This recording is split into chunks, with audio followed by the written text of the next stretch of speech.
নমস্কার বন্ধুরা, আমার চ্যানেলে সবাইকে স্বাগতম। সবাই কেমন আছো? আশা করি ভালো আছো। চলে আসলাম বাটা মাছের রেসিপি নিয়ে। আজকে আমি বানাবো বাটা মাছ দিয়ে সর্ষে বাটা। সেই জন্য বাটা মাছগুলো আমি কেটে ধুয়ে একদম ভেজে পুরো রেডি করে নিয়েছি। আর মানে সর্ষে বাটা করার জন্য আমার লাগবে টমেটো, কাঁচা লঙ্কা, লবণ আর সর্ষে। তার জন্য আমি দিয়ে দিয়েছি মিক্সচারের সর্ষে, টমেটো, কাঁচা লঙ্কা, লবণ। সর্ষের কাঁচা লঙ্কা দিয়ে বাটলে তেতো হয় না, সেই জন্য আমি কিন্তু কাঁচা লঙ্কা দিয়েই বাটবো।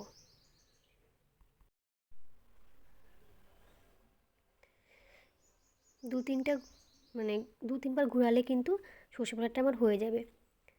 আর এইদিকে আমি কড়াইটা বসিয়ে দেবো। কড়াই গরম হওয়া পর্যন্ত আমি বাটাটা করে নিচ্ছি। একদম পুরো ভালোভাবে বাটা হয়ে গেছে, কোনো খোসা নেই, একদম সুন্দরভাবে বাটা হয়ে গেছে। এবার কড়াই গরম হলে কড়াইতে আমি সর্ষের তেল দিয়ে দেবো। এই রান্নাটা আমি কিন্তু সর্ষের তেলেই করব। সর্ষের তেলে ফোড়নের জন্য ব্যবহার করছি আমি কালো জিরে। কালো জিরে দিয়ে দিলাম।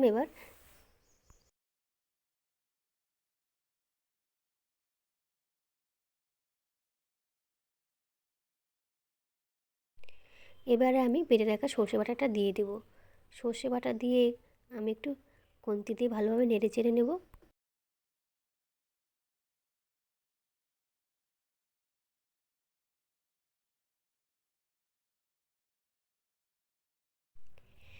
এবারে একটু আমি দিয়ে দেব হলুদ আর লবণ। লবণটা অল্পই দেবো, কেননা আমি বাটার সময় সর্ষে বাটার সময় লবণ দিয়েছি, সেই জন্য অল্প করে দিলাম। এবার কিছুক্ষণ সর্ষে বাটাটা কষিয়ে নেব।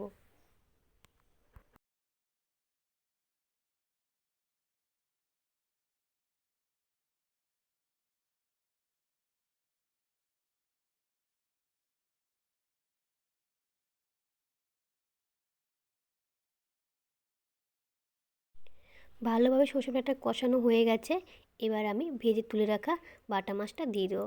বাটা মাছটা দিয়ে আমি সর্ষের সঙ্গে ভালোভাবে মাছটাকে কষাবো। এবার আমি পরিমাণ মতো জল দিয়ে দেবো। জলটা আমি গরম জল দেবো। এবার দুটো কাঁচা লঙ্কা দিয়ে দেবো। এবারে টকবক করে ফুটিয়ে নিব। এভাবে টকবক করে ফুটিয়ে নিলে কিন্তু রেডি হয়ে যাবে বাটা মাছের সর্ষে বাটা।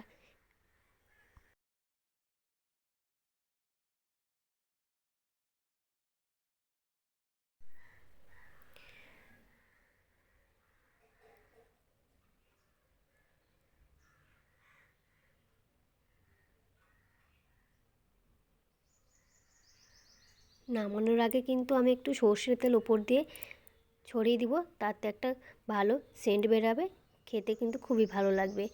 দিয়ে দিলাম একটু সর্ষের তেল। এবার কিন্তু আমি নামিয়ে নেব।